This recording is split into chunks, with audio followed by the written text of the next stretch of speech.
అందరికీ నమస్కారములు. నమో నమః. Today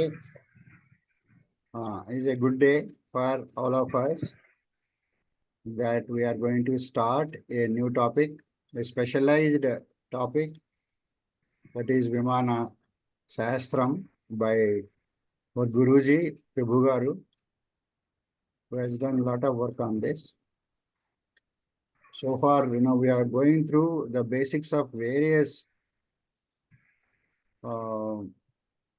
Vedic Vangmayam, Vedic literature, like Vedas, Vedangas, then Upanishads, now Darshanas.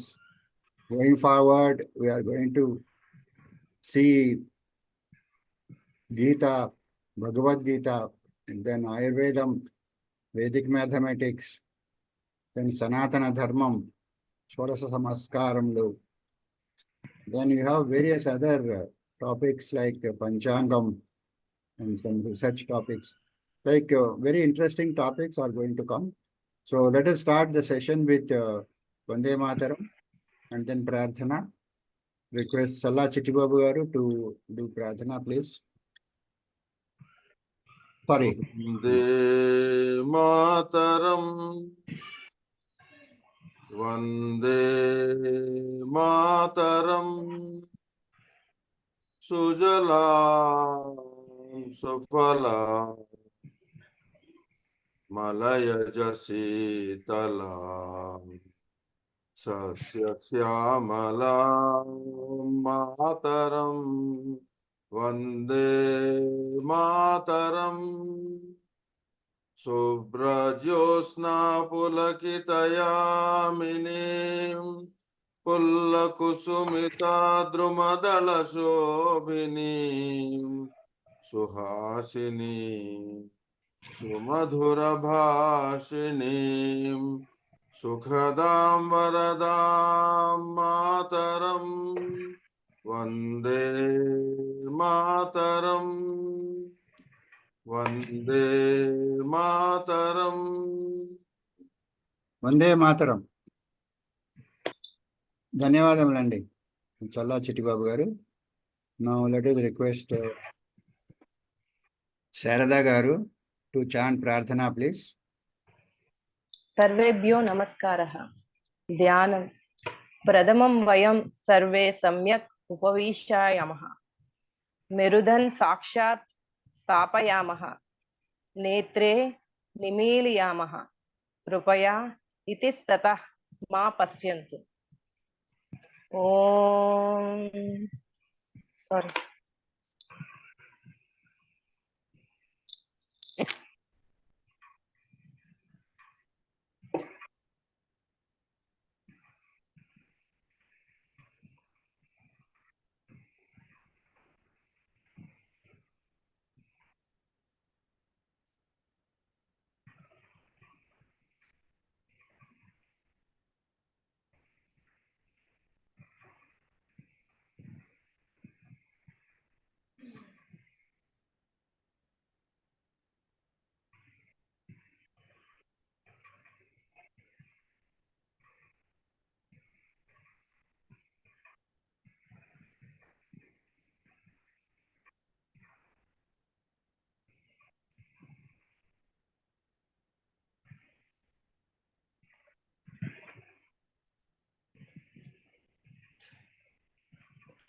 इदानीम् ओंकारः त्रिवारं वदामः.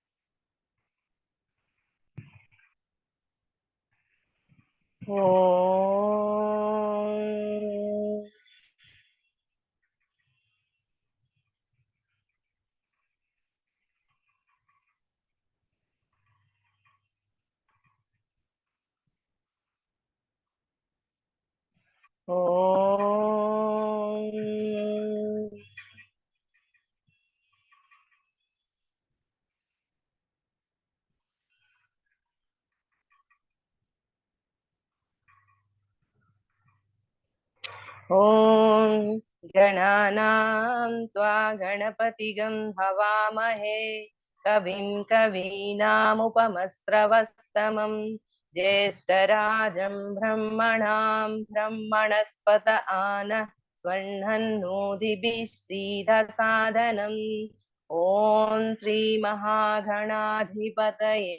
नमः। ॐ प्रणो देवी सरस्वती वाजेभिर्वाजिनीवती दीनामवित्रेयवतु। ॐ श्रीमहासरस्वत्यै नमः। गुरुरेव गतिः गुरुमेव भजे गुरुणैव सहस्मि नमो गुरवे न गुरोः परमं शिशिरस्ति गुरो मतिरस्ति गुरौ मां पाहि गुरो ज्ञानानन्दमयं देवं निर्मलस्फटिकाकृतिम् आधारं सर्वविद्यानां हयग्रीवम् उपास्महे स्मृतिस्मृतिपुराणानाम् आलयं करुणालयं नमामि भगवत्पाद शङ्करं लोकशङ्करं शङ्करं शङ्कराचार्यं केशवं बादरायणं सूत्रभाष्यकृतं वन्दे भगवन्तौ पुनः पुनः ईश्वरो गुरुरात्मेति मूर्तिभेदविभागिने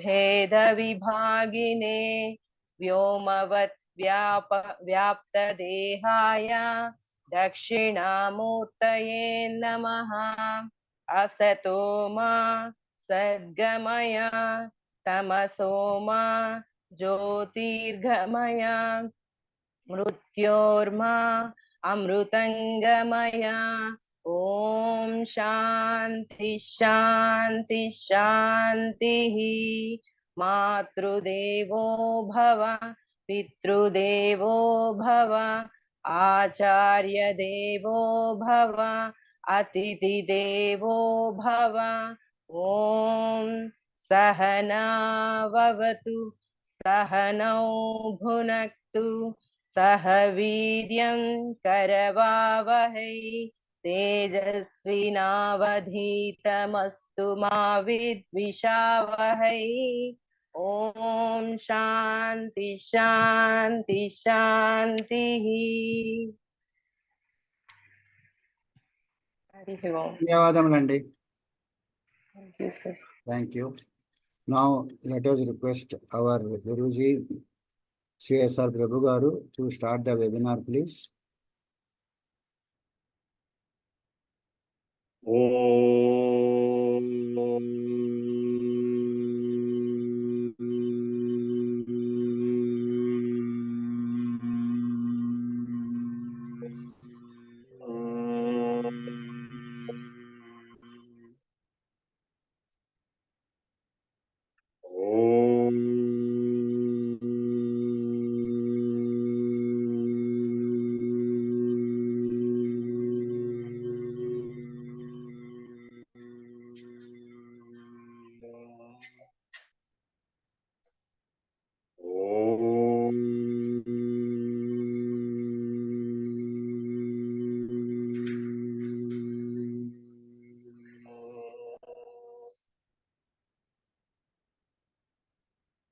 नमो ब्रह्मादिभ्यो ब्रह्म विद्या संप्रदायकर्तृभ्यो ऋषिभ्यो महद्भ्यो नमो गुरुभ्यः।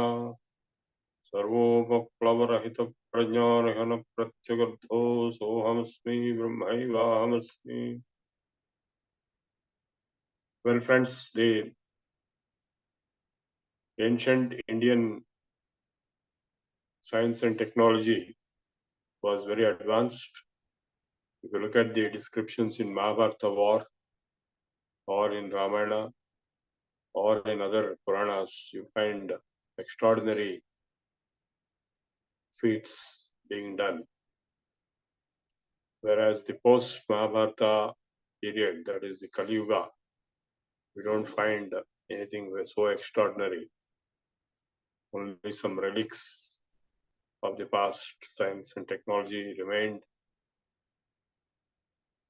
like we have in Ayurveda.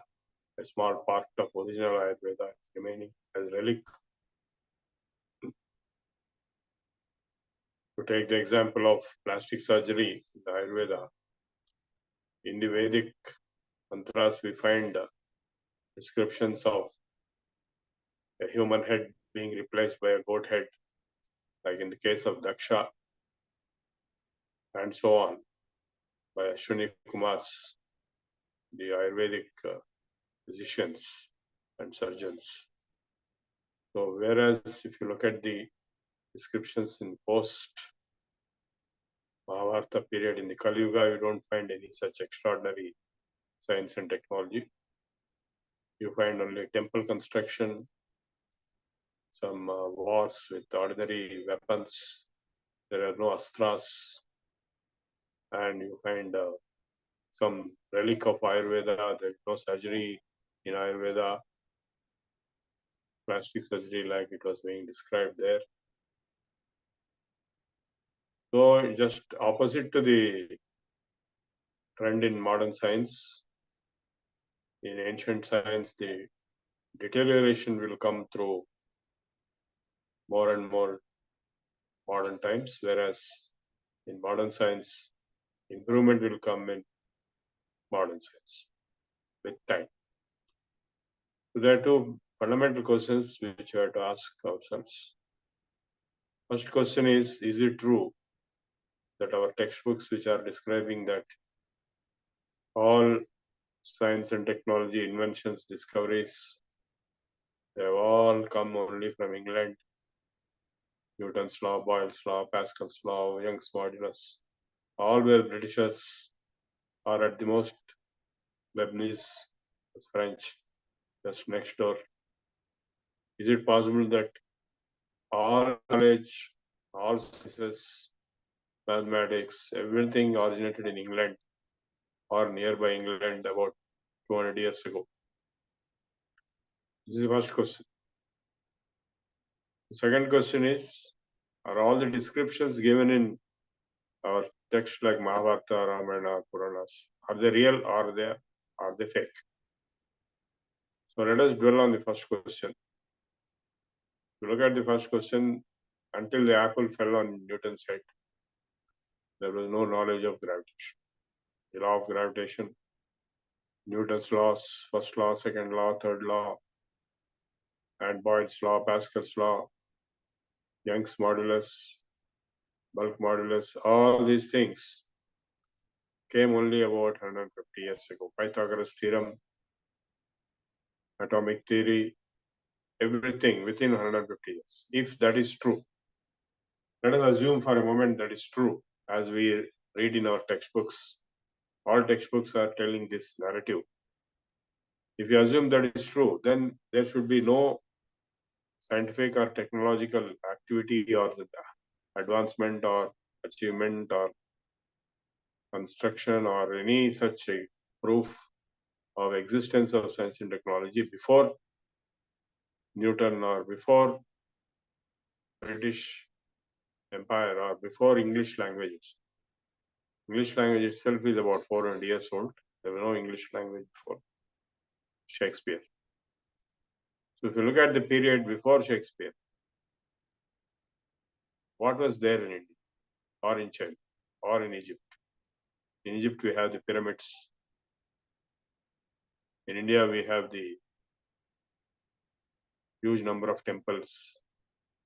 And in China, we have the Great Wall of China. In Burma, we have pagodas. How all these things were constructed?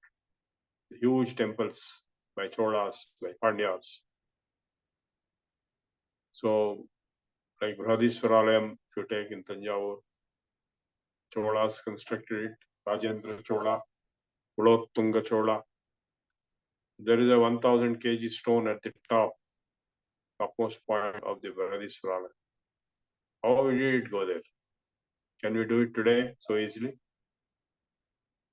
Or if you take the Buddha statue in Hyderabad, that statue was constructed at Bhubaneswar and it was moved by a crane brought from Germany at 2 crores per day rent from Bongir to Hussain Sagar Lake, and while being transported from shore to the center, Gibraltar Rock, it sunk into the waters.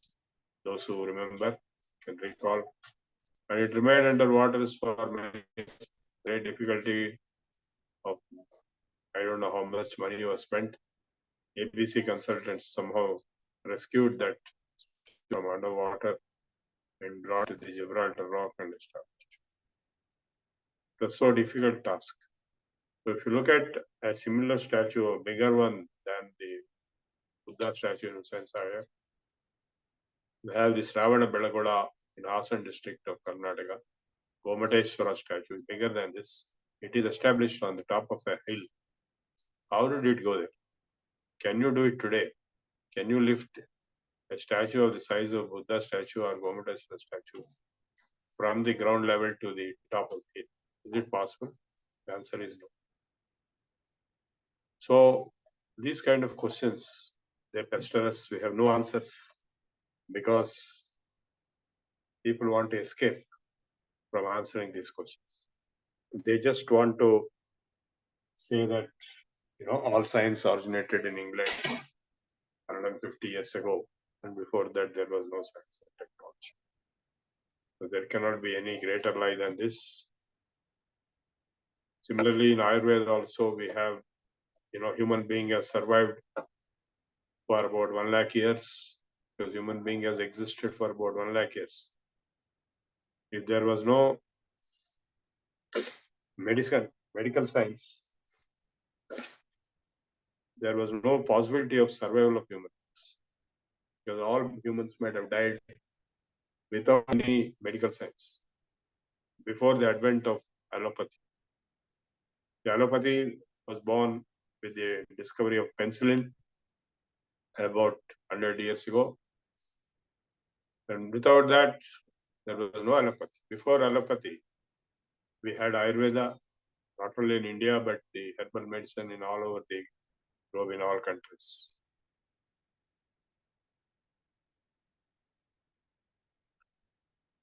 So these medical systems, Chinese medicine, Ayurveda, African medicine, Arabic medicine, all predated allopathy, and they work in the sense we have the human society surviving all through. So the claim that there was no science and technology, there was no way you can achieve all this before the advent of English language or English and England based people like Newton, Leibniz. It is the biggest farce, it's the biggest fraud that is still going on without check. So we got the answer for the first question. The second question is related to the first question. If this claim that Western science, Western medicine, Western engineering technology is the only one and the original, if this claim is proven to be false, then immediately what was there before all this came, that question will arise. And you can see the ancient science and technology, not only in India, but all over the globe. So this ancient science and technology, or traditional knowledge, traditional science and technology, was very advanced. As you go back in time, you have the Mahabharata war 5,000 years ago, where devastating weapons were used, like Brahmastra, something like an atomic holocaust, and it was utilized and it was withdrawn. All the weapons were withdrawn, and post Mahabharata war, none of those weapons were ever used because they were totally withdrawn by detent, by policy. And similarly, if you take the Vimanas, we find the description of Vimanas in Mahabharata. Salva attacked Dwarka with a Vimana called Saubhaka Vimana, which was made up of all steel, and Dwarka was attacked by him. All the Yadavas tried to defend by throwing arrows and spears on that Vimana, but it was unassailable. It was made up of steel. So they had to wait for Krishna to come back from wherever he went. So after Krishna came, he used this Sudarshan Chakra, and the flames, high temperature flames coming out of, or beams coming out of the Sudarshan Chakra had cut that Saubhaka Vimana into pieces. And this description is given in Harivamsha. And many other Vimanas existed. For that, we have the Pushpaka Vimana in Ramayana. And we also have many other Vimanas which have been described. So you can't say all of them are false. Because if you say everything is false, then you say Vyasa is a fraud, is a cheat. Or Valmiki is a cheat, is a fraud. Or all the texts which we have are frauds and cheatings. So what is the answer? Are they true or false? If you say they are false, you have to prove it. Because it's not an ordinary claim. You are making all these great personalities as cheats and frauds. If you say it is true, then you should show the evidence of the truth in it. So with this objective of finding the evidence, I tried studying a book called Vimana Shastra in 1974 onwards. So that's how many years? Around 50 years. I was a student of engineering at that time in JNTU College of Engineering at Hyderabad. And I somehow got hold of this book from the old Nizam's library, and that is called the Vimana Shastra, which I managed to keep it with me. And this is the original manuscript which I am carrying. Of course, I got it bound and all that. The papers are in a very bad condition, but I'll show you. So this is the Vimana Shastra. All the papers are getting bad. It is published in 1959 by Arya Pratinidhi Sabha, Sarvadeshika Arya Pratinidhi Sabha in New Delhi, Old Delhi. And this book, I got hold of it in early 70s. So I started studying it. By then I knew Sanskrit. And by studying this book, with the help of my classmates, I was trying to decipher each aspect in it. So I'll give you a brief introduction to this book. It contains many chapters. There are chapters on the definition of Vimana. Vimana. V is Vihanga, that is bird. Mana is similar to bird. Aviation, avionics, it's all the same. Aviation. Gramat, gramantramba, deshat, deshantramba, lokat, lokantramba. So, ability to travel from one village to another village, or one country to another country, or from one planet to another planet, or from one loka to another loka. This is the definition given. Veda Samskruti Samiti, there is a sutra. It's similar to bird, aviation. The word aviation comes from ave or bird.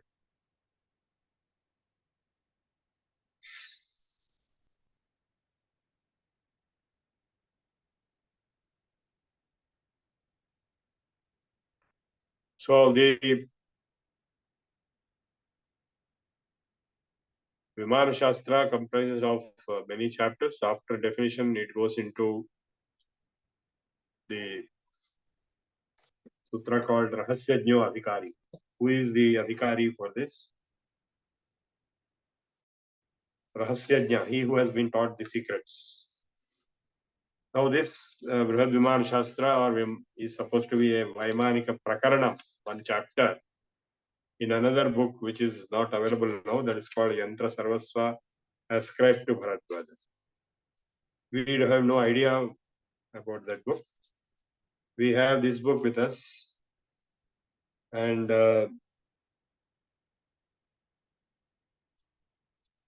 it contains one chapter on warfare using Vimanas, which is like something like Star Wars. Then there are chapters on special foods for the travelers and astronauts or the aeronauts. Then there is chapters on special clothing, special uniform, or what you call special type for astronauts. So because this is not only air travel but also space travel, which is being described here in detail in terms of the mechanisms. And there are 31 yantras. There is Anganyekatrimshat. The Vimana has 31 parts. Anganyekatrimshat. Those yantras are being described on how to construct. So those parts of those yantras, and those yantras have subparts, and those subparts have materials to be used to construct those subparts and assemble those subparts into parts and parts into Vimanas. And 4 Vimanas have been described in a very, very brief way. Obviously, it is mentioned right in the beginning. Rahasyajño Adhikari. Only the secrets will be known to the Adhikari already. The secrets will be told secretly to the deserving and person who can read and understand this book and make Vimanas. Though we are not. Definitely we are not the Adhikaris. We don't know those secrets. But yet, I tried preparing a few things. I will explain the circumstances in which this happened. After studying this book with my classmates team, one Mr. Yoganandam and another 2 persons, I was translating from Sanskrit to English. Let me tell you, friends, that whatever Sanskrit you are learning is very basic. You should learn adequately to be able to translate any text and understand. Speaking a few words is not to much use. So I encourage that completely. I also speak Sanskrit. I can give lectures in Sanskrit. I've given. But what is more important is to be able to understand and translate any text. So even Vedic text or Bhagavad Gita or Ramayana or any Shastra, then only it is worth learning Sanskrit. Otherwise, you have not achieved much if you just learn a few things here and there. So this process of interpreting, when I tried with some 31 electrical machines in Hyderabad JNTU premises, we just interpreted theoretically by drawing diagrams, and we interpreted 13 electrical machines: Vidyut Yantra, Vidyut Dvarshika Yantra, Vidyut Utpadaka Yantra. But we could make nothing of them, only paper drawings and interpretation. We found something similar to DC motor, something similar to DC generator, something similar to a battery lead accumulator, something similar to high voltage electrostatic neutralizer for neutralizing lightnings with Dvarshika Yantra. But beyond that, we could do nothing. And so happened that after that, I shifted to Bombay IIT, where I was doing a master's degree in electrical engineering with specialization in computer science. So at that time, I encountered one person by name Naren Sheth, who was a native of Bombay City, who was a travel agent, who owned an agency called Aero Agencies. He used to come, he's a Gujarati businessman, Naren Sheth. So he used to come to IIT Bombay campus every week or twice a week. Then he used to collaborate with one Uskute in the chemical engineering department. and he produced one material called Chumbakamani, which is explained in this same text of Vimana Shastra in a yantra called Guhagarbhadarshan. That is to be able to witness or see the image of bombs, Agnigola, Mahagola, underground from the Vimana through microwave ranging and imaging. So they use this Chumbakamani as the generator of the radiation, which was transmitted from the Vimana's bosom onto the earth surface and penetrated the surface. Became incident on metallic objects and then got reflected back to the Vimana, and the reflected signals were captured and an image was projected on the screen, which was coated with a particular lepanam coating, Patanli Ryasalar. Then that image used to appear. This is the description of Guhagarbha Adarshan. Again, it's very fantastic, beyond belief. So in that yantra, they have described what are the parts, how to make it. So the Chumbakamani was described with about 20 inputs. Chumbaka Karkatakal. Chumbaka means magnetite, and Parada is mercury. Around 20 inputs were there. Some of them were mineral ores, some of them were vegetable sources, some of them were animal sources. And mercury and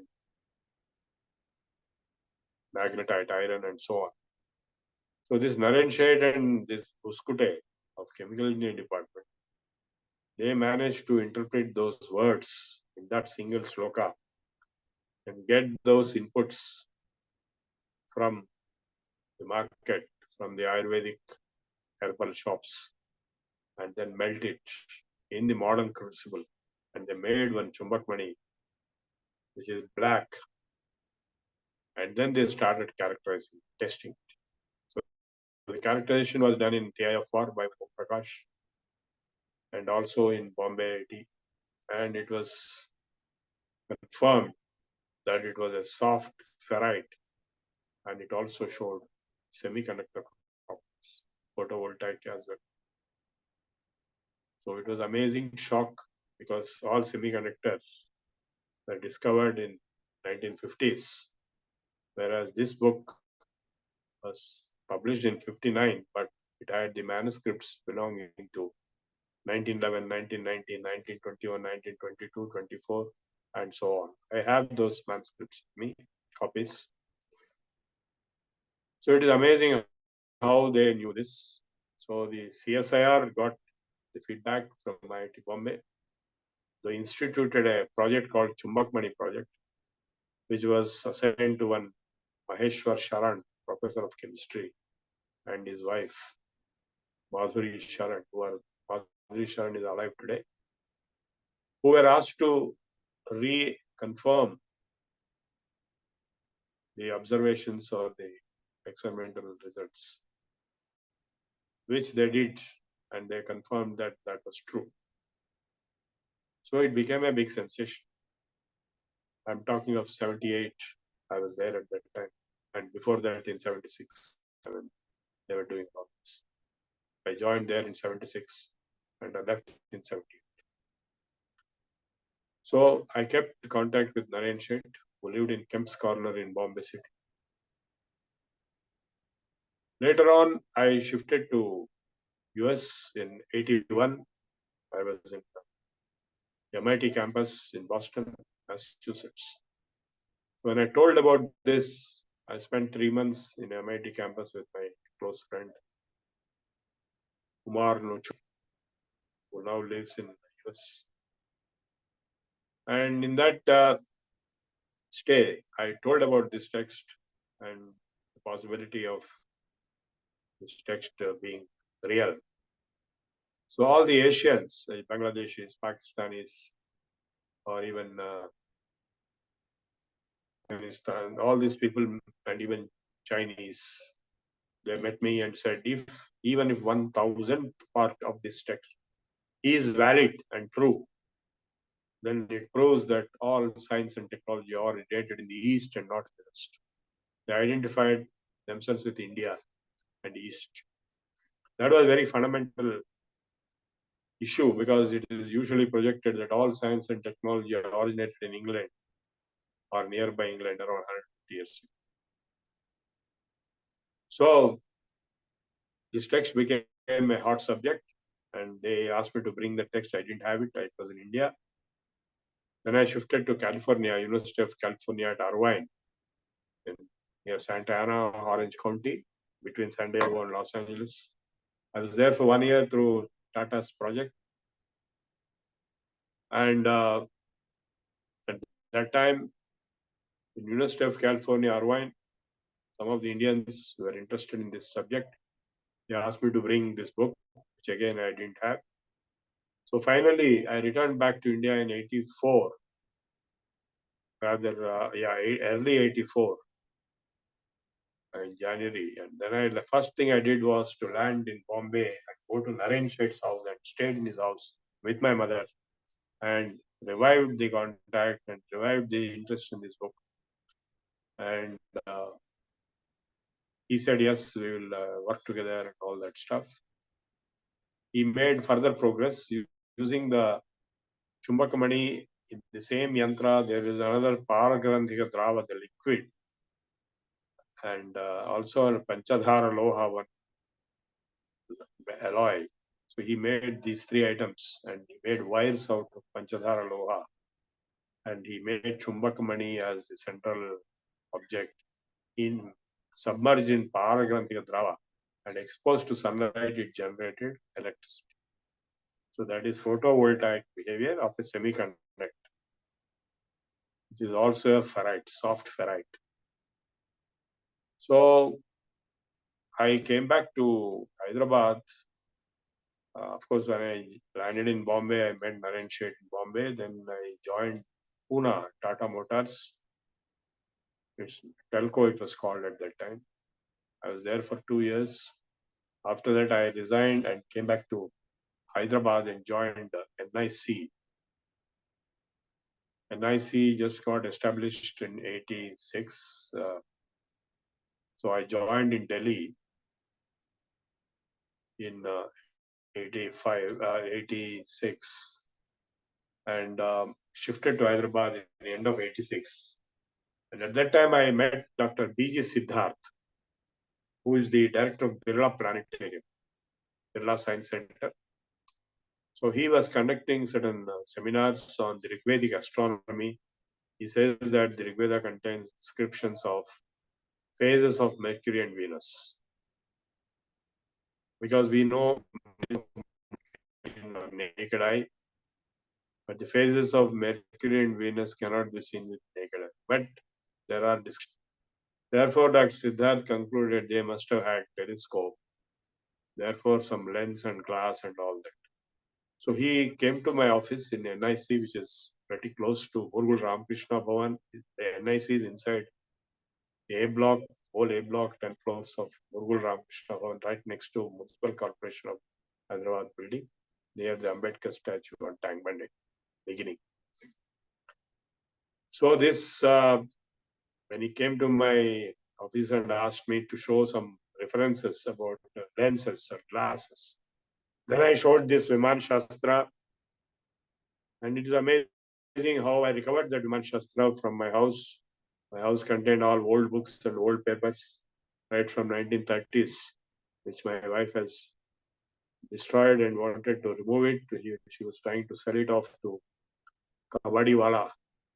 So the last minute, before the Kabadiwala picked up all the old papers and old books, I located this Vimana Shastra and recovered it back and took it to NIC and I showed it to this B.G. Siddharth of Birla Planetarium. He said, you give it to me. I said, I will not give it to you. But we'll do something together. If you do something solid, then I'll give you a copy of this. Then he planned a national seminar on ancient Indian science and technology in 1990 at Birla Planetarium, Bhaskara Auditorium. And was inaugurated by N. Janardhan Reddy, the minister. He was the chief minister later. So I presided over the function and Dr. B.G. Siddharth was the host. So in this seminar, we had around 10 to 15 presentations on various topics, including mathematics. Because it's well known that India had a very great tradition of heritage of mathematics, like even number system have originated from India, the decimal number system. And then there were papers on as an expert in Vedic astronomy, and then there were papers on other subjects also by various scholars in India. And at that time, I did Naren Sheth from Bombay and Bombay to demonstrate this book money to the audience as an exhibition. So we demonstrated on December 4th, 1990. In cold weather, it was able to generate adequate current to be measured, and it had a characteristic similar to germanium, 0.4 EB as the threshold value. So this was witnessed by the press. They wrote articles in Hindu newspaper. Did ancient Indians know semiconductors? That was the question. And this became very sensational issue. So we started getting phone calls from Russia and from America. What is this? What is this? Give details, give details. But there was one person who came to that conference who was going to help us instead of seeking information from us. He was one Yanamanda Ramakrishna, who was 74-year-old, a retired Central Excise official. He said, I have seen the original manuscript of this Vimana Shastra and many other Shastras in the house of one E. Srinivas Murthy, V. Venkatram Shastri at Bangalore, Seshadripuram.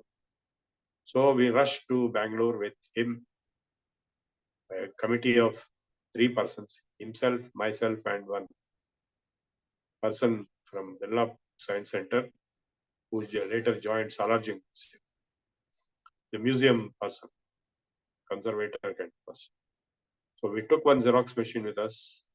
We went to the house. We located that house in Seshadripuram, the help of Yanamanda Ramakrishna Garu, who saw 36 years ago, but we could locate that house. It's amazing how it happened. And in that house, they had an old box consisting of several thousands of pages of manuscripts in old paper, old glazed paper, authored by G. Venkatachala Sharma of 1911 onwards up to 1924. Not only the Vimana Shastra, but also around 10 other books. Krutaka Vajra Nirnaya, Artificial Diamond Preparation, and Aptatva Upanyasa, and then Rajya Tantra, and so on. So we Xeroxed whatever was possible to be Xeroxed. Because when we told them we are interested in this officially, then they said, okay, you do whatever you want inside this house. We cannot give it to you outside this house. So inside this house itself is Xeroxed. And there I located one receipt given by one G.R. Josher of Mysore to this Venkatrama Shastri, who died, and his son Srinivas Murthy was there. Venkatrama Shastri's wife was also there. So that receipt says he has taken 90 books, 90, from this person and took to Mysore. So I went to Mysore and found out the address of G.R. Josher, who died, and his son G.N. Josher was there, who showed a book, Vimana Shastra, which his father published, which was featured in Life magazine. And that book is here. This is an English translation he wrote for the Sanskrit text, which is more or less same as the original Hindi translation version I already showed you, which was the Arya Pratinidhi Sabha book. So beyond that, when I asked what about all other books, there was one Valmiki Ganitam, and there's so many other books. He says, no, we don't have. We had once upon a time. If you want, you can search in my house with a search warrant from police. They are not there. We have given it to XYZ. He gave some names. So I went and searched those places, those people. There was Jitabindu Maharshi in Jayanagar in Bangalore. And there was a film personality, film investor. So when I went and met them, they said, yes, we had this particular book long back, but we gave it to somebody else in so and so year. So when Subramanian Iyer was there in Shimoga, I was going to go to Shimoga to catch him, but he himself came to Vayalikawal in Bangalore and he showed me what he has got. He was so happy that finally somebody is coming in search of what he got. It is what is called Amshubodhini, which is another book along with the Vimana Sastra ascribed to Bharadwaja, which he had and he gave it to me. So finally I realized that books are lost. You know, there is a famous proverb in Sanskrit, Pustakam Vanita Vittam Arahastagatam Gataha Athava Punarayacha Jirnayacha Prashtayacha Taskarayacha. What it means is three things: Pustakam, book; Vanita, woman; and Vittam, money, cash. Given to someone is gone forever, never come back. If at all they come back, they will be destroyed, mutilated, and minimized or reduced. All the three. So that is what happened. They never came back, those books. So whatever I realized that we have to go back home to Hyderabad with whatever we got to our hands by Xeroxing, around 1 dozen books. So we took back to Hyderabad and we conducted a press conference. We means myself and Dr. Siddharth and Dr. Ganorkar. Ganorkar was director of Birla Institute of Scientific Research, a chemistry lab, metallurgy lab, not metallurgy, chemistry lab, which was operating in Masmangarh Palace area in Dilsuknagar. Sir M.C. Ganorkar was the retired head of the department of chemistry department of Usmania University. So we told the press people that, see, we have brought all these manuscripts and we are going to do something out of it. We are going to reproduce something out of this. So this was done in early 1990, 1991. Then I tried to bring Naren Sheth from Bombay to collaborate with us to produce something at Hyderabad. So Naren Sheth, being a Gujarati businessman, he said, I will collaborate only if all the patent rights, all the rights of whatever is produced are ascribed to my name. And the Birlas are also businessmen. They are Marwadis. You know, in this country, we have Marwadis, Gujaratis, Sindhis, and Kachis are the topmost businessmen. They vie with each other. They are afraid of each other. So they said nothing doing. Everything will be on our name. Birla. Dr. Siddharth was closely in touch with the Birla family. And G.D. Birla and his children and so on. So finally, a situation when Naren Sheth refused to collaborate and come to Hyderabad further. He came once conference for demonstration. So as a result, I had to either give up or salvage the situation, because we already gave a press conference. And if we don't do anything at all, give up, then they'll write, press people will write articles abusing us. So we don't want that to happen. So we wanted to somehow salvage the situation. So the only way it could be salvaged was that I had to enter into the shoes of Naren Sheth in terms of deciphering and reproducing something out of it. Because Dr. Siddharth is not going to do it. Ganorkar doesn't know Sanskrit at all. Siddharth knows some Sanskrit, but it is limited to astronomy subject. He's a physicist with astronomy, astrophysics, and so on. So I was the only person who knew Sanskrit, because I learned Sanskrit from Ashadhyayi Pani grammar, Sararatham Vidhi at the age of 12 in 1967. As I told you, if you learn Sanskrit properly, then you'll be able to translate any word, anything, and any interpretation. So I started trying this exercise of translating some of the slokas given in the Vimana Shastra to decipher something and bring out something. So in the process, I tried all different formulas given there, and some of them were very complex. Most of them cannot be understood. The words are not decipherable because the words used for the ingredients are archaic words. They belong to thousands of years back. Sanskrit language. Sanskrit language is not uniform throughout the history. The Vedic Sanskrit is totally different. Classical Sanskrit totally different. Within the classical Sanskrit, there are so many differences from time to time. The Mahabharata Sanskrit will be different from Ramayana Sanskrit in certain characteristics. So some of the words are archaic. I had all the possible dictionaries in my hand. I had all the possible materia medica, the Nighantus of Ayurveda in my hand, in my house. Many words are not there at all. And many words are out of use. Like if you take, say, a simple thing like Maika, Abhrakam is the modern word, but the ancient word was Vyoma, sky. Similarly, for copper, modern word is Tamram, but the ancient word was Ravi. Ancient means again different periods, different words. So it was very difficult to identify the words and the materials that represented the ingredients of formulas, because sometimes they had many large number of formulas. So I took the smallest 3 inputs first.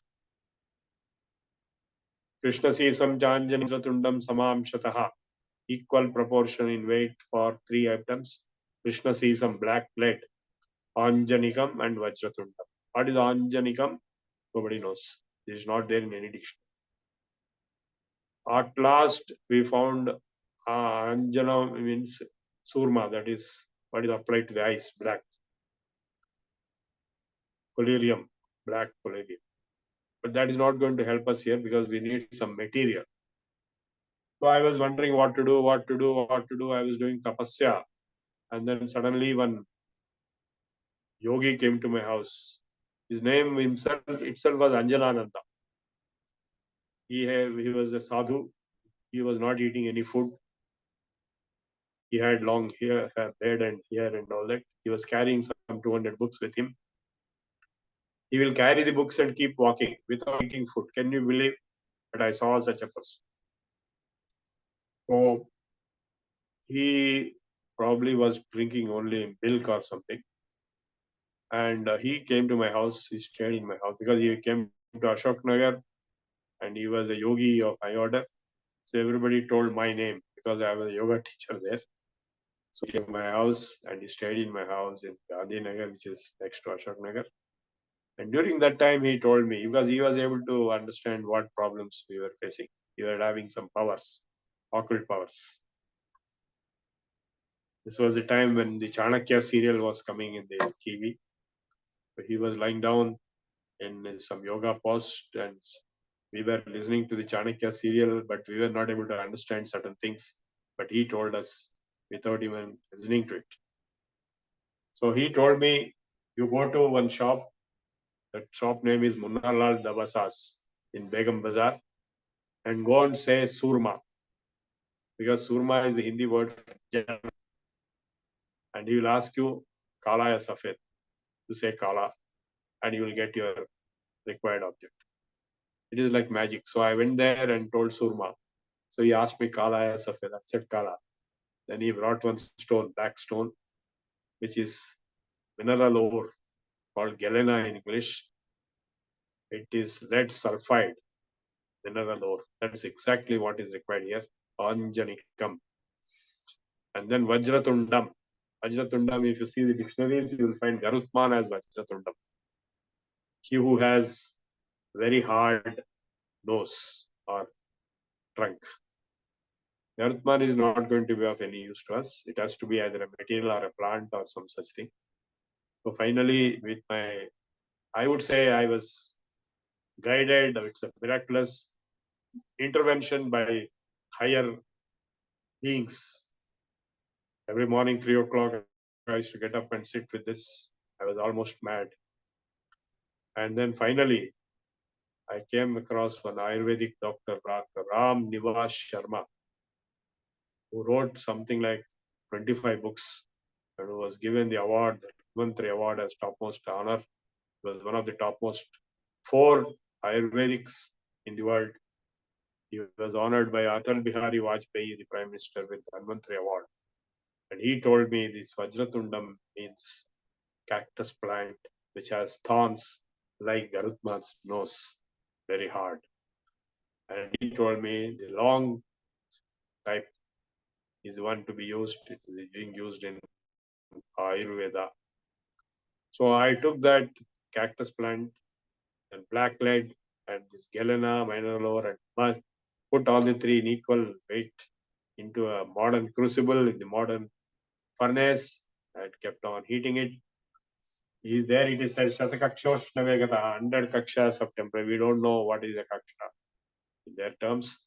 So around 1250 degrees, this melted and we poured it slowly, Shanai inches, heat treatment. And we got one black material that is Tamogarbhaloha, which is used in Tamo Yantra, which I will show you now. Here it is. This is the black material. This is a new sample which I made recently, but there is an original sample which is only 1 square centimeter, which I made for the sake of testing at Vimana University purpose of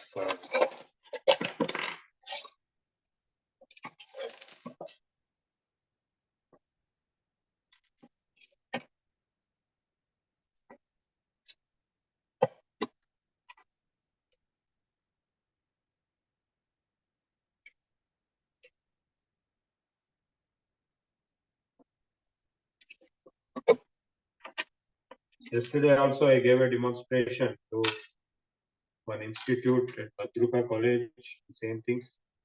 And we made 1 centimeter square and exposed the laser beam onto it. And the laser beam got absorbed 79%. We also made a cylindrical object. And this is pitch black. It is like a black body, absorbs any radiation.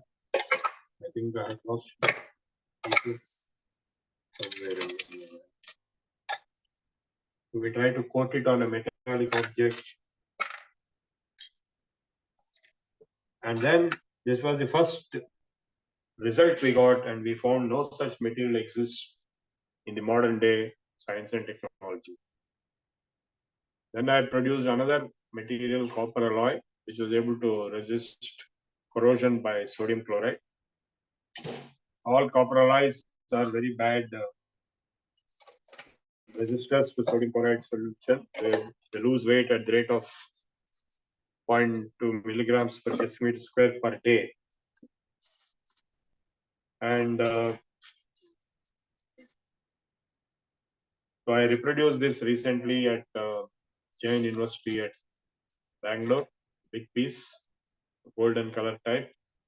So this can resist salt corrosion.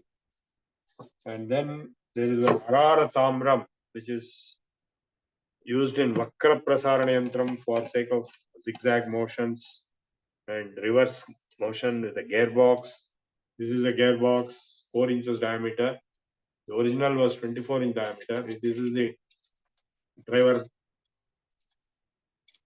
price, and these are the outputs. One is moving in the opposite direction, the other is moving in same direction, 2.3 times multiplied. There are 16 gear wheels inside. Rakachangvada chakrebhyo shodashebhyo yadhavidhi. So gearboxes which you have in modern times in your car, there may be 4 or 5, and in tractor there are 8. But there is no gearbox with 16 gears. So none of these materials, and I made some more. I made a Chapalagrah Kaloha, and then I made a Ushna Sekta Pagarshana Darpana, Surya Sekta Pagarshana Darpana from portions of Vimana Shastra which are not published, shown to me by V.V. Raman at Bangalore, who is the grandson of B. Surnaran Rao, who organized the oral dictation of these texts by Subbaraya Shastri, who was also a Telugu Brahmin from Anekal with Bharat. So it is almost miraculous and magical that we could get these results. It is magical. It's not almost. It is really miraculous. And so the whole world got sensationalized. The press people wrote big reports. And these things are all. I gave a lecture at Tirupati Sanskrit University, and that was featured all over the globe, and websites were made in Italian, Russian, German, French, those days in the 90s, with all these results, which indicated that there was an independent technology at a period known maybe before Mahabharata, and it worked. It really existed. It is not a fake. So this is the story of Vimana Shastra experiment. I'll just be back in a minute. I have to wash my hands.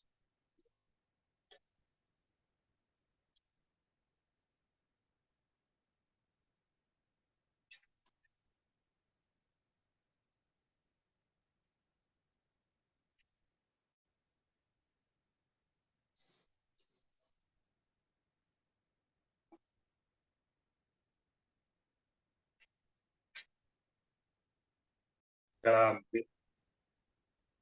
wash my hands because this lead is poisonous. If you consume lead, it's poisonous. And I have dealt with many poisonous objects also in the process of preparing this. Some of them are Ayurvedic herbs and roots and so on and so forth. So I wrote a report. I think you have that report with you. I'll share it with you also. High technology in ancient Sanskrit manuscripts. This is a report I wrote with all the results. We characterized all these materials later, and this Arara Tamra turned out to be harder than steel. It had a Young's model of 19.7, whereas steel is 16. Steel is 15. So by induction, if 1 is true, 2 is true, 3 is true, then n also can be true. So all the materials may be true, if not only these, because it's not just only what we made, but there are many others. There are 200 such materials are described there. So at least the material science metallurgy part has to be proven to be true. So this was the main contribution I made to the cause of the ancient science and technology in Sanskrit. And this was recognized, appreciated very highly by RSS chief Sudarshanji, K.C. Sudarshan, and Ram Madhav arranged my meetings with various luminaries in RSS, because this was the first ever concrete evidence, material evidence of existence of advanced technology in the ancient times in Sanskrit manuscripts. And I presented this in a large number of events, conferences, seminars, meetings arranged by RSS or otherwise also. I met Advani, I met Singhal, I met many others who know about this. I became like a sensation, celebrity in the RSS circles those days. And everybody knew me, and I was like a great sensation. So that was, I'm talking of 90s, early 90s.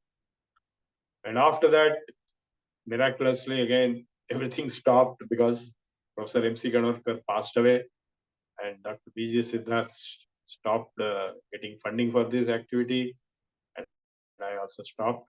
Instead, I diverted into, and also there were other issues like furnaces temperatures. We are not able to get high temperature furnaces which are required to make more materials. In the report, I gave more materials which have been deciphered partly or fully, but not being able to reproduce due to infrastructural constraints like furnace temperatures required, not met. And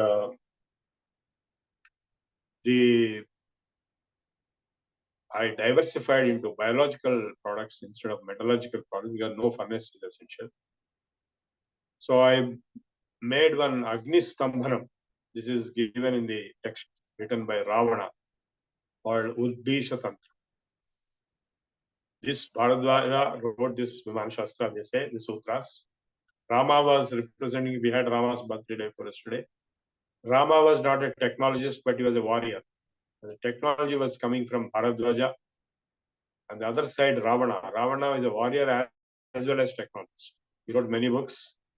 And Uddisha Tantra contained many things like Stambhanams and so on. So I took the Agni Stambhanam without mantras, with plants, and I produced it and applied for patent and got a patent. It is a spray. If you apply on any object, paper or cloth, it will not burn in flames for quite some time. So no such thing exists. So patents have been taken for these materials by the Birlas, but for the Agni Stambhanam I took myself. Then I made into Anaharam, which is there in the Tantra Shastra as well as Ayurveda Shastra, as well as Artha Shastra. Many formulas are there. How to live without food, not permanently, sometimes. So I produced two products. One is a powder which can be turned into a laddu. If you eat that one laddu, you will not require a meal for half a day. Another is a herbal product which is made of roots and so on. If you take that one small tablet kind of thing, then you will not get hunger or thirst also suffer. Shut pipasa apaham. So all this I'm trying only to show the samples of the evidence that these things really work. It's not humbug as people think. Therefore, I have answered both the questions which I have asked. The answer to the first question, whether all science originated in England and nearby England 150 years ago, it is a falsehood. Second question, where all the statements given in Mahabharata Ramayana could be true. I cannot say they are 100% true. All of them are 100% true, I cannot say. But some of them are true, which have evidence.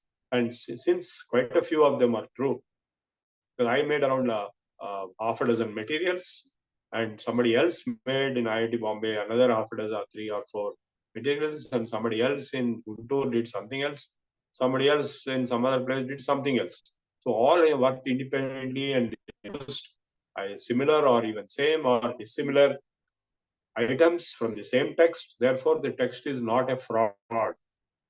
And the rest of it, what we have not produced, we don't know. We cannot say they are false. It could be true. So that is the conclusion of the Vimana Shastra. I finished my lecture. Now open it for questions.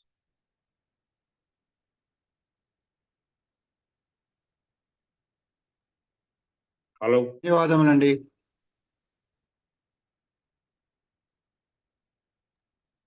Now the floor is open for question answer session. Anybody wants to ask any question?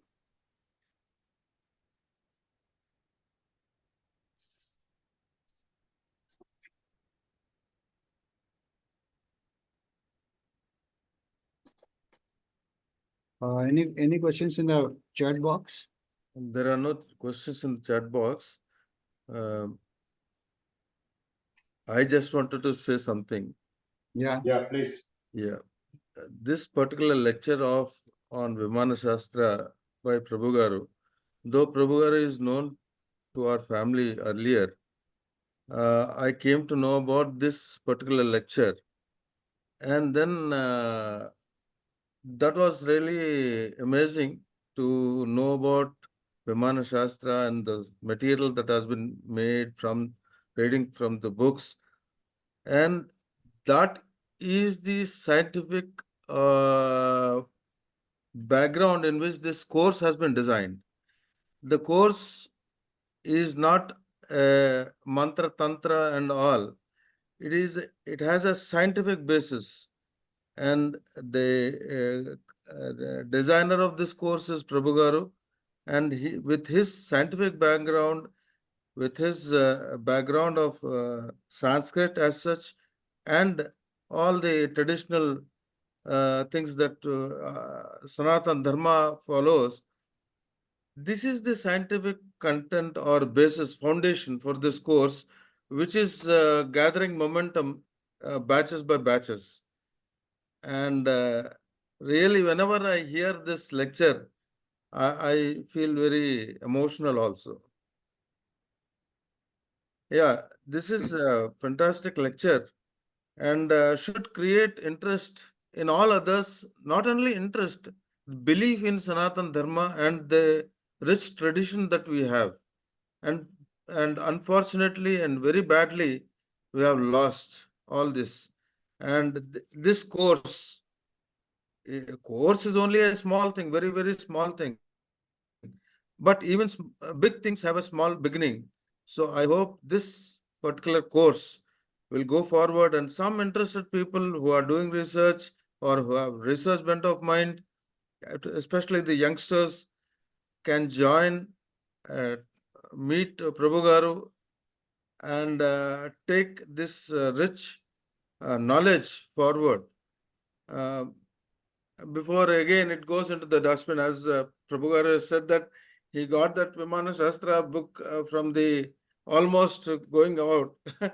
So all this rich literature has to be preserved also, and for the future purposes and research. This is what I just wanted to say. Okay, thank you, C.C. Babu Garu. Thank you for the emotional speech. And also the very important information you have conveyed. One or two questions in the chat box.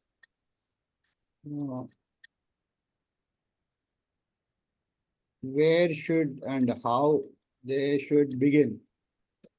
Today's kids want to pursue, if they want to pursue gaining the knowledge, how and where they should begin? Yeah, it's a very good question.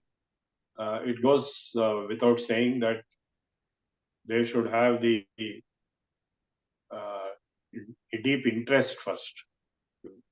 Once the kids have deep interest, then they will find ways. See, many of these texts, I'll put it this way, all the texts in Sanskrit language are not scientific texts. Many of them are literature texts, like kavyas, natakas, Kalidasa, this, that, and all. What has happened, I'm going to be very frank today.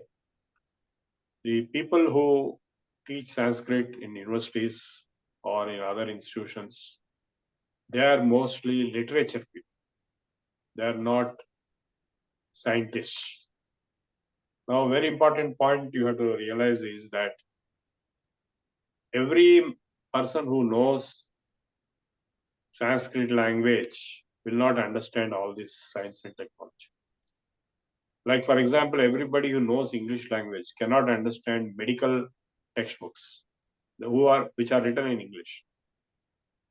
Gray's Anatomy is a book written in English, but an English professor will not be able to understand or explain or teach. The same way, a Sanskrit professor or an expert in Sanskrit will not be able to understand Ayurveda texts or Vimana Shastra texts or Shilpa Shastra texts, because it requires domain knowledge. So one requirement is Sanskrit. It is only one, not the only one. It is one, but the other requirement is domain knowledge. So we have to have knowledge of science and technology. Of course, my knowledge of metallurgy was limited to what I studied in intermediate or engineering, very limited. There are metallurgy BTechs and MTechs who know more than me. And there are aeronautics BTechs and MTechs who know more than me. But the minimum knowledge which I acquired in school and college and engineering college in subjects like chemistry, metallurgy, mechanics, that was the only background which I utilized along with the Sanskrit knowledge. Sanskrit is only a language. It is not a domain knowledge. So I cannot understand medical books, or any Sanskrit professor cannot understand. That is the main reason why there is a deficiency in the university system, colleges.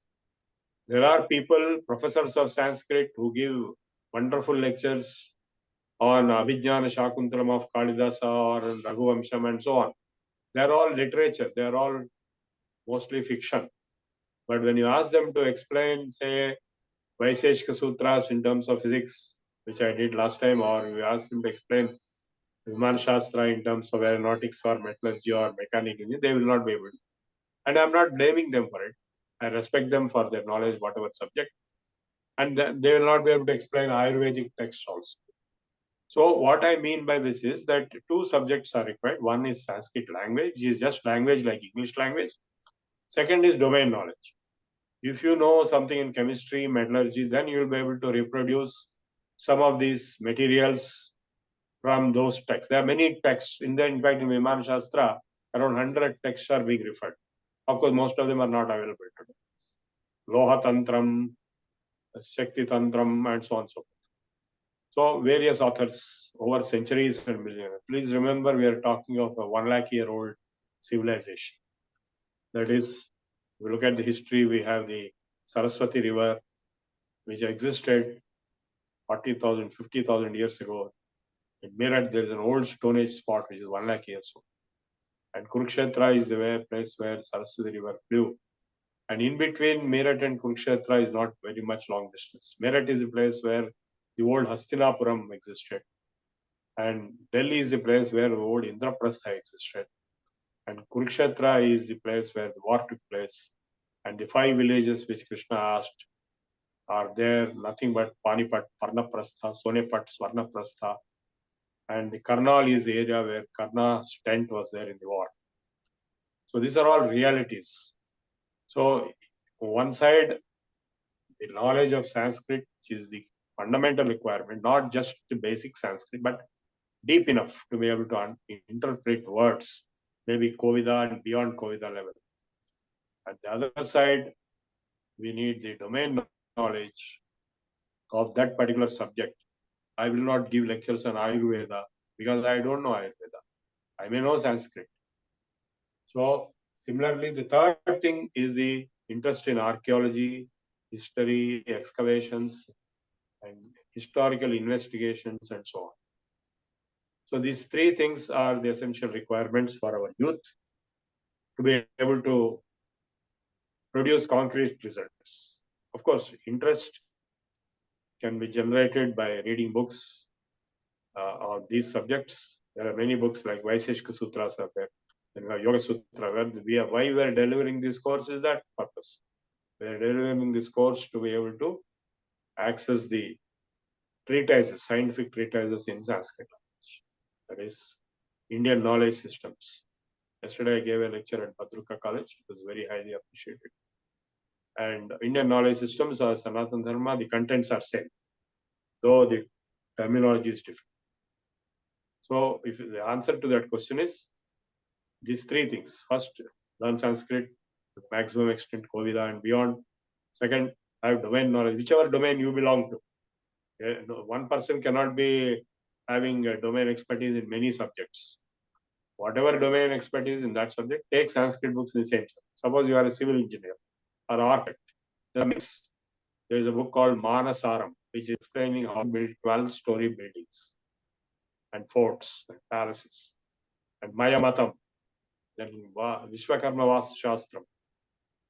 They're all there in that subject. And if you take Ayurveda, if you know biology, then you have the Charaka Samhita, the physician, the oldest physician. Then we have the Susruta Samhita, the surgery. And we have more than 2,000 books in Ayurveda.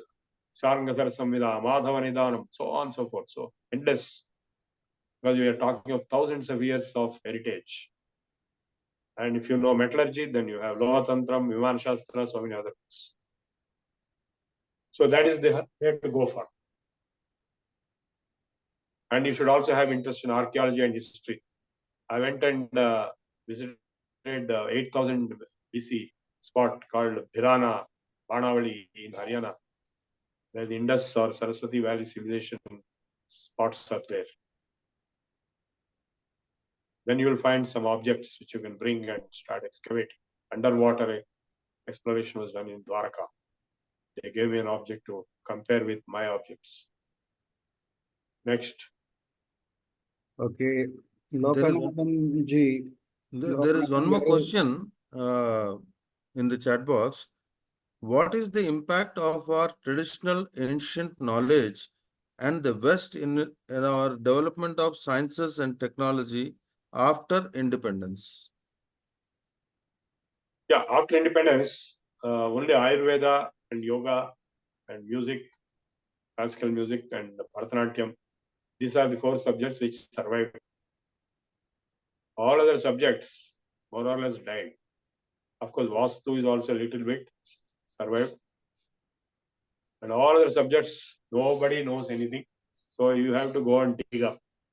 The texts are there, the manuscripts are there, unpublished manuscripts. The unpublished manuscripts are 100 times or 1,000 times more than the published books. Like in Tanjavur, Saraswati Mahal Manuscript Library, Royal Palace, there you will find 22,000 manuscripts in Talapatras. And only out of which 150 books have been printed and published. You can imagine what is the scale. That is one of the hundreds of manuscript libraries. They are there in every state. Even in Hyderabad, there is one manuscript library. Racha, at Usmania University campus area. And every state, every city has these manuscript libraries, and there are many manuscript libraries abroad, like in Heidelberg in Germany or in Berlin, and in England, Oxford. So they have taken all these manuscripts and kept there, and they have used them to produce modern technology. This question which you asked, the V2 rockets which Germans produced during World War II were produced based on Sanskrit manuscripts, including this Vimana. And the same people, after Germany was defeated, the German Jews were taken into NASA. Even Einstein is a German Jew. And many of them, all the famous scientists are German Jews, who all knew Sanskrit very well. In Germany, Sanskrit is taught in every university. Even today, you can find it. So, in India, it all started from scratch after independence. The British education policy and Indian education is more or less a continuation of the British education. And very little has been done to revive the ancient knowledge, heritage, and tradition. So that is why I have launched this course. Course is the first time in the world when we launched 2 or 3 years back, which is covering all topics. Now there may be some others, but even now I think not many other courses are there with the scientific orientation. Unfortunately, the most of the professors of Sanskrit, they are not having scientific background, or even Pandits, they don't have scientific background. As a result, they will not be able to understand, let alone explain, the scientific content in the Shastras. And it is a very wrong expectation to think that a Sanskrit department professor will be able to deliver all subjects knowledge. He will not be able to. Mostly he will be literature oriented. And that is how, unfortunately, Sanskrit language went into the literature mode all the time, not the scientific mode. That is how the Britishers gave a propaganda that only English is the basis for scientific technological knowledge and Sanskrit is only for religious purposes or literature purposes. This kind of wrong orientation narrative was delivered by the British and it's carrying on even now. So we have to break this. Sanskrit is a language like English in which all topics will be there.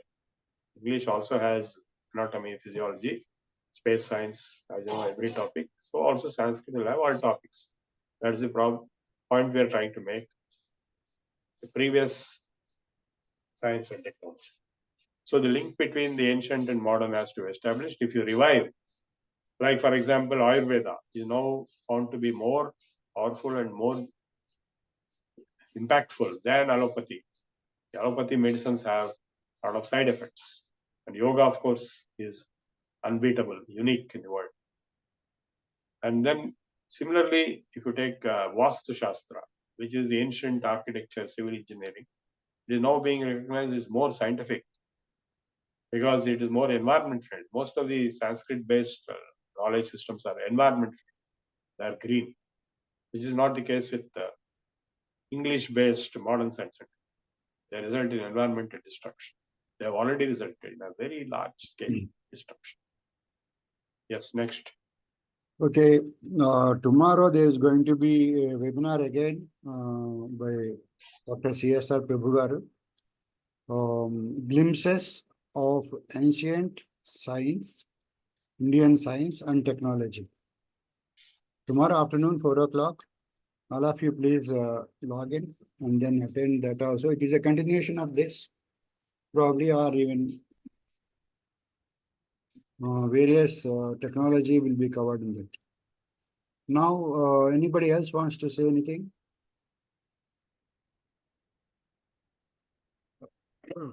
I just want to ask the energy given to the Vimana Shastra of ancient times, was it again based on some fuel, external fuel like the whatever different sources of normal fuel which are not environmental friendly?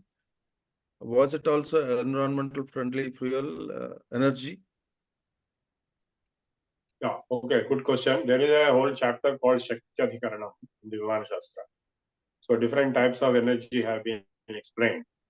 So they knew very well solar energy in relation to fuels. Fuels means not exactly petrol and diesel, but they had some mineral fuels and also plant origin. You might have heard somebody talked about certain plant fuels. That was referred in Vimana Shastra. So and so plants can be used for fuels. Aushmya Yantra was there. It is a engine type of thing. And then they also had solar energy in a big way. And they also had some other energies which we don't understand, anti-gravity and so on. So we don't know what exactly they're trying to understand. It's very difficult to understand. NASA was also trying to do the anti-gravity investigations. So there are some of the portions of Vimana Shastra are very, very advanced, which is much beyond the modern science. Thank you. Okay, next. Okay, shall we close now, since nobody else has any questions? Sharada, can we close now? Or Yeah. okay, Sharadaji, please go ahead. Chant Pradhan. अन्तिम प्रार्थना स्वस्ति प्रजाभ्यः परिपालयन्तां न्यायेन मार्गेण महीमहीषाः गोब्राह्मणेभ्यः शुभमस्तु नित्यं लोकाः समस्ता सुखिनो भवन्तु काले वर्षतु पर्जन्यः पृथिवी सस्यशालिनी देशोऽयं क्षोभरहितो ब्राह्मणाः सन्तु निर्भयाः अपुत्राः पुत्रिणः सन्तु पौत्रिणः अधनाः सधनाः सन्तु जीवन्तु शरदां शतं सत्यं वद धर्मं चर स्वाध्यायान् मा प्रमदः सर्वे भवन्तु सुखिनः सर्वे सन्तु निरामयाः सर्वे भद्राणि पश्यन्तु मा कश्चित् दुःखभाग् भवेत् ॐ शान्ति शान्ति शान्तिः ॐ पूर्णमदः पूर्णमिदं पूर्णात् पूर्णमुदच्यते पूर्णस्य पूर्णमादाय पूर्णमेवावशिष्यते ॐ शान्ति शान्ति शान्तिः सर्वे जना सुखिनो भवन्तु स्वस्ति. ధన్యవాదములండి శారద గారు. Now let us go for national anthem. Challa Chittibabu garu.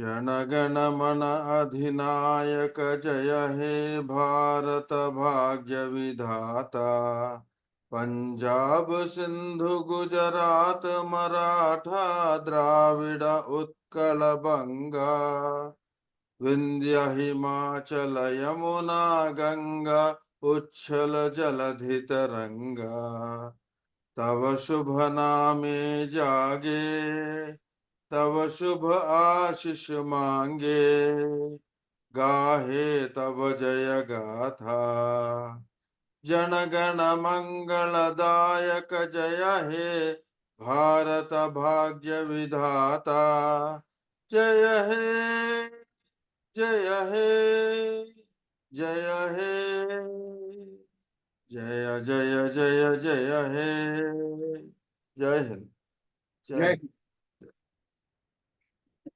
ధన్యవాదములండి.